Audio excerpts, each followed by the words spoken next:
Welcome back ناظرین، آپ دیکھ رہے ہیں افطار ٹرانسمیشن. ہمارے پاس کچھ سوالات ہیں، آئیے چل کے دیکھتے ہیں کہ وہ سوالات. ناظرین آپ نے سوالات دیکھے تو طالب صاحب آپ دیکھیں کہ ہمیشہ کی طرح بہت ہی عام سوالات تھے، جیسا کہ روزے کی حالت میں سب سے بہترین عبادت کون سی ہے.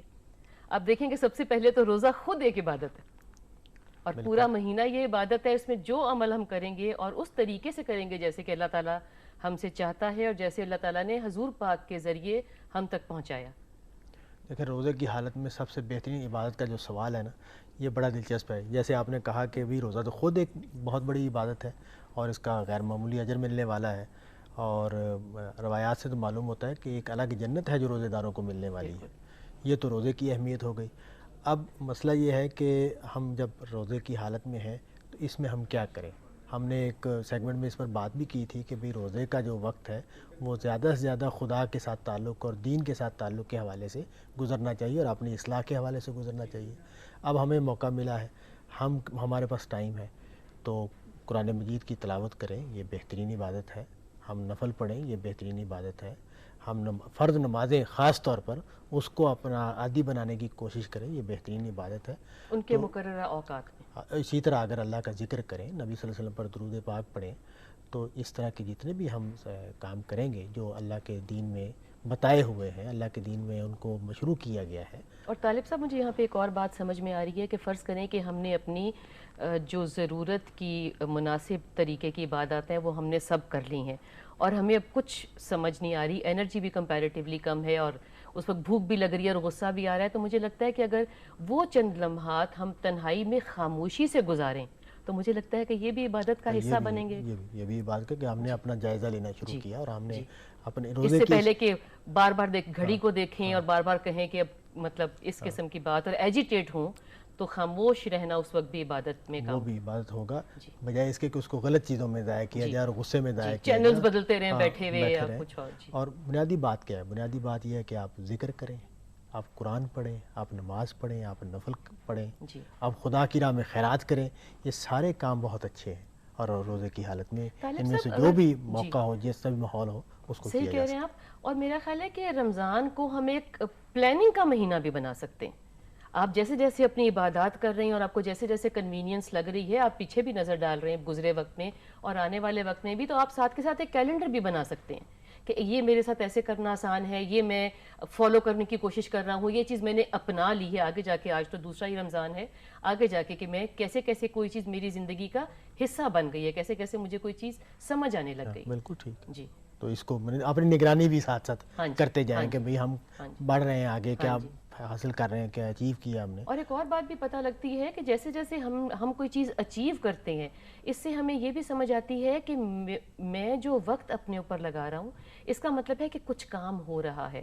ایسا نہیں ہوتا کہ ایک دو دن پریکٹس کرنے سے چیزیں سہل ہونے لگ جاتی ہیں. جب طبیعت مائل ہونے لگ جاتی ہے تو چیزیں سہل ہونی نظر آنے لگ جاتی ہیں. جی یہ بڑی اچھی آپ نے بات کی کہ اپنی اصلاح کا جو عمل ہے اس میں جلدی میں نہیں پڑنا چاہیے. بالکل. کچھ چیزیں اپنے وقت پر ٹھیک ہونی ہوتی ہیں، ان کا انتظار کرنا چاہیے، کیونکہ جلد بازی جو ہے نا مایوسی پیدا کرتی ہے. اللہ پاک نے جلد بازی کے لیے کہا بھی نہیں ہے، مایوسی پیدا کرتی ہے اور جس سے نقصان ہو سکتا ہے. تو صبر اور استقلال کے ساتھ، ثابت قدمی کے ساتھ آگے بڑھتے چلے جائیں، انشاءاللہ اللہ برکت پیدا کرے. جی اور اگلا سوال تھا کہ اگر بھول چوک سے کوئی چیز منہ میں ڈال لی جائے تو آیا اس سے روزہ ٹوٹتا ہے؟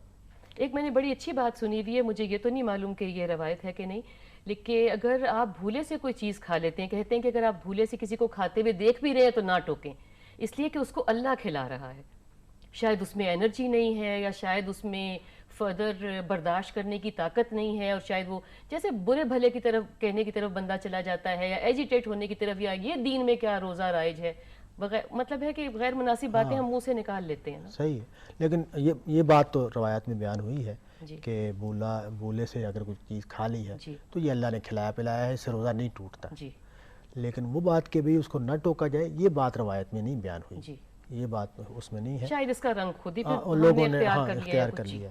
تو یہ بات ٹھیک ہے، قانونی طور پر نبی صلی اللہ علیہ وسلم کے ارشاد سے یہ بات واضح ہے کہ اگر بھول چوک سے کوئی چیز کھا لی ہے تو اس سے روزے کو کچھ نہیں ہوتا. روزہ توڑنا نہیں، یہ نہیں ہے. روزہ ٹوٹتا ہے ارادے کے ساتھ، شعور کے ساتھ. کوئی چیز اگر کھائی ہے تو اس سے روزہ ٹوٹ جاتا ہے. جی صحیح ہے. اس سے روزہ نہیں ٹوٹتا. جی اب جیسے ہم بات کر رہے تھے حضور پاک کی محبت کے حوالے سے، تو تھوڑا سا یہ بھی بتاتے چلیں کہ حضور پاک کا رمضان اپنی باقی زندگی کے حوالے سے رمضان الگ تھا. یہ میں نے اس لیے سوال ریپیٹ کیا ہے کہ شاید کچھ لوگوں نے کل کا پروگرام نہ دیکھا ہو تو تھوڑی سی ان کی یہ ہیلپ ہو جائے کہ حضور پاک کے حوالے سے آپ کے بات کرنے کے طریقے سے، آپ کے رویے کے طریقے سے، آپ کی عبادت کے طریقے سے کوئی رمضان میں اسپیشل فرق آتا تھا؟ نہیں، دیکھیں ایک بات تو واضح طور پر نظر آتی ہے کہ حضور رمضان کی تیاری کرتے تھے. وہ تیاری کیا ہے؟